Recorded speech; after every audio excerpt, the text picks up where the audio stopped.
Международное рейтинговое агентство Moody's позитивно оценило пенсионную реформу, которую хотят провести в России. Аналитики компании считают, что она окажет позитивное влияние на экономическую ситуацию в стране, снизив нагрузку на бюджет и увеличив число трудоспособных граждан. Некоторые зарубежные эксперты вообще считают, что реформа поможет в том числе увеличить размер пенсии.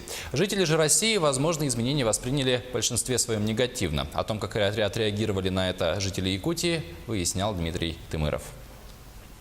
Законопроект, который предлагает поэтапное повышение пенсионного возраста, был внесен правительством страны в Государственную Думу Российской Федерации 16 июня.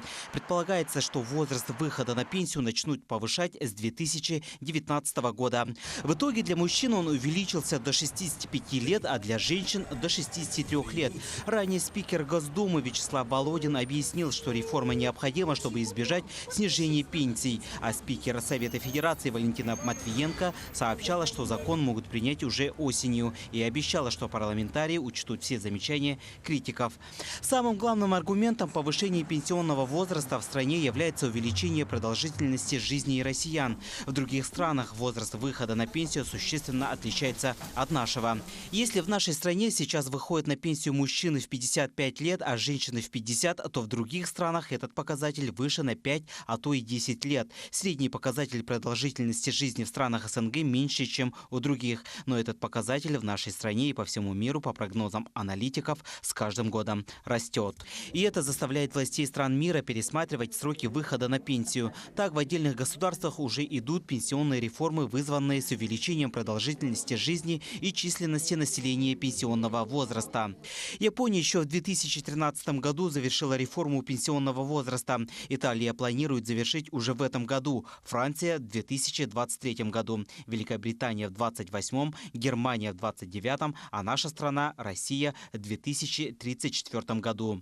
По статистике, продолжительность жизни в нашей стране для мужчин составляет 66,5 лет. Это выше на 1,5 года возраста выхода на пенсию. Если же повысят пенсионный возраст, среднестатический российский мужчина сможет прожить на пенсию около 11 месяцев, а в ряде регионов и вовсе до нее не дожить. Да, у нас продолжительность жизни повышается. Сейчас она по Российской Федерации составляет 71,9 лет. Значит, это вот по данным 2016 года.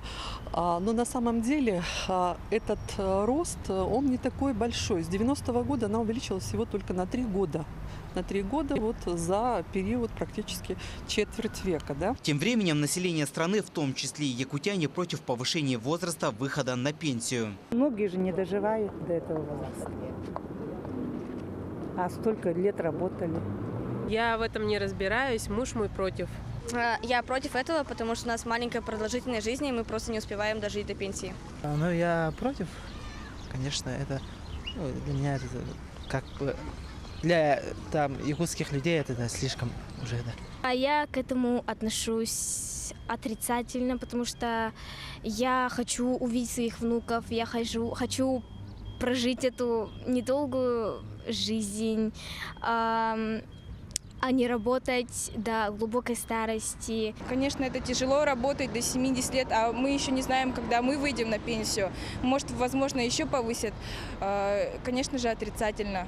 Общероссийское профсоюзное объединение «Конфедерация труда России» на сайте Change.org разместило петицию против повышения пенсионного возраста, которая на сегодня собрала более 2 миллионов подписей. Петиция адресована президенту страны Владимиру Путину, премьеру Дмитрию Медведеву, а также спикерам Госдумы и Совета Федерации. А Федерация независимых профсоюзов России предложила проводить в регионах страны митинги, шествия и пикеты против повышения пенсионного возраста. Мы пообщались с лидером профсоюза Якутии, с Николаем Дегтяревым, который также поддерживает позицию населения страны. Законопроект вообще нарушает конституционный закон в части ухудшения положения граждан.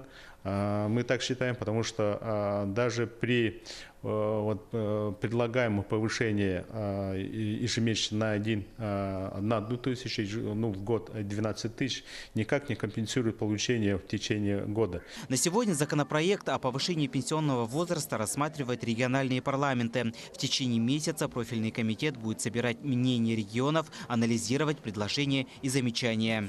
Но необходимо обратить внимание, что помимо финансового обеспечения пенсионеров сегодня, нужно думать о финансовом обеспечении тех, кто позже выйдет на пенсию, потому что демографически ясно, понятно, что количество населения меньшее у нас, да, а им все равно нужно будет обеспечивать пенсию тех, кто на нее выйдет. К рассмотрению данного законопроекта нужно подойти очень серьезно. Многие считают, что этот вопрос нужно решать в комплексе с другими, касающимися пенсионной системы. 22 июня профсоюзы Якутии начали сбор подписей в поддержку позиции Федерации независимых профсоюзов России и Федерации профсоюза Республики против предложения правительства страны о повышении пенсионного возраста. Сбор подписей продлится до 3 июля 2018 года. Далее подписанные документы будут направлены в адрес руководства Якутии. Таким образом, Федерация профсоюзов Республики будет настаивать на учете мнения жителей республики в подготовке ими отзыва в адрес Государственной Думы Российской Федерации. Дмитрий Тымыров, Оксана Устинова, Лана Ильина, Павел Пахомов, Илья Сыромятников, Джулус Иннокентьев, Якутия. День за днем.